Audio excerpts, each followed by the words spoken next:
Assalamualaikum warahmatullahi wabarakatuh. Halo teman-teman, ketemu lagi dengan aku Yuri Rahmadani dalam Prodi Manajemen Haji dan Umroh semester 2. Nah, kali ini Yuri akan menjelaskan materi dari mata kuliah Ekonomi Islam tentang sistem keuangan dan kebijakan moneter dalam perspektif ekonomi Islam. Ada beberapa poin yang akan kita bahas pada kali ini.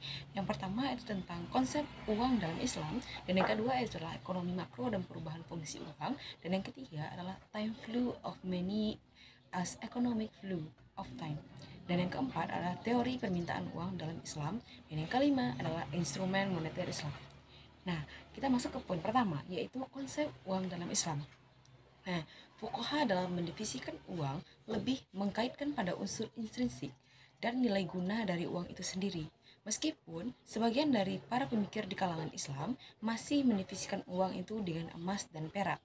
Namun, sebagian lainnya tidak lagi memaksakan pada bahan dari uang itu sendiri, tetapi lebih pada prinsip maslahah dan adalah yang terkandung dalam materi uang itu sendiri.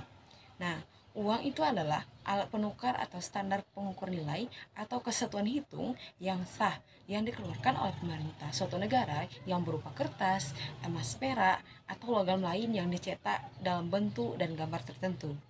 Nah, kita masuk ke poin yang kedua, itulah ekonomi makro dan perubahan fungsi uang. Nah, yang pertama itu adalah ekonomi makro.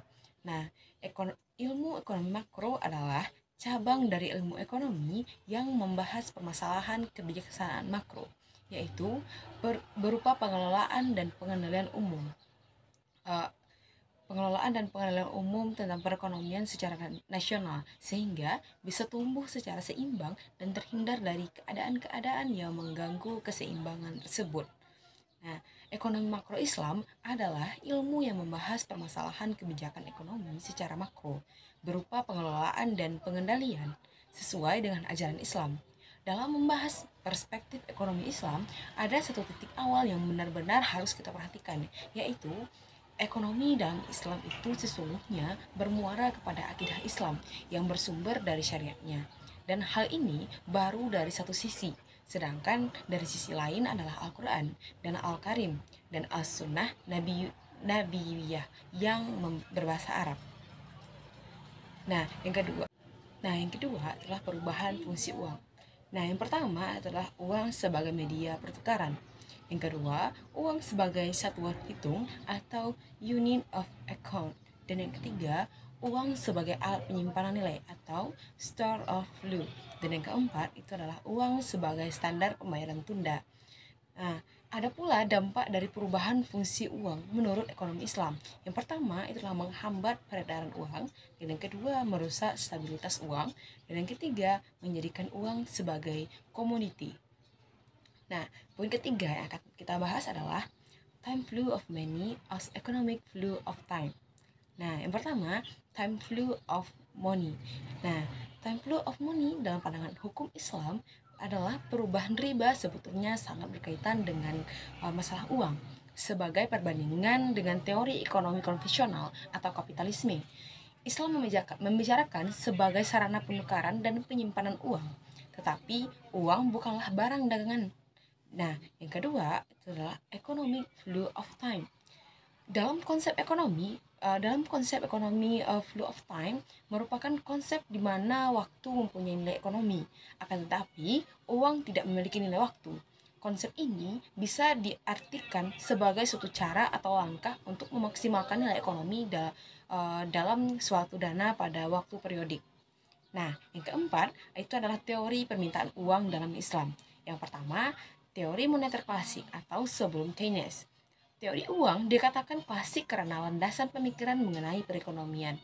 Dalam teori tersebut menggunakan asumsi klasik, yaitu perekonomian selalu dalam keadaan seimbang. Dan yang kedua itu adalah teori Keynes. Dalam teori Keynes ini menyatakan beberapa hal yaitu yang tujuan-tujuan masyarakat untuk meminta faktor-faktor dalam menentukan tingkat bunga dan juga efek perubahan penawaran uang. Terkait dengan ini ada tiga motif utama, yaitu motif transaksi, motif berjaga-jaga, dan motif spekulasi. Dan yang kelima yang akan kita bahas itu instrumen moneter Islam. Nah, perbedaan instrumen moneter Islam dengan konvensional terletak pada dua hal. Yang pertama, tujuan penerapannya, dan yang kedua, mekanisme alat yang digunakan dalam penerapannya. Perbedaan pertama, dalam ekonomi Islam merupakan penerapan instrumen moneter. Nah, bertujuan untuk menjaga agama, jiwa, akal, dan keturunan dan harta yang disebut sebagai mahkota syariah. Sedangkan pada tujuan penerapan, instrumen moneter konvensional hanya untuk menjaga harta. Nah, perbedaan keduanya dalam ekonomi konvensional menggunakan instrumen bunga sebagai mekanisme alat yang digunakan, sedangkan dalam Islam mempergunakan mekanisme penyertaan modal atau pembagi hasil. Nah, itulah yang dapat Yuri sampaikan dari materi kali ini. Semoga dapat teman-teman pahami, dan Yuri akhiri dengan wassalamualaikum warahmatullahi wabarakatuh.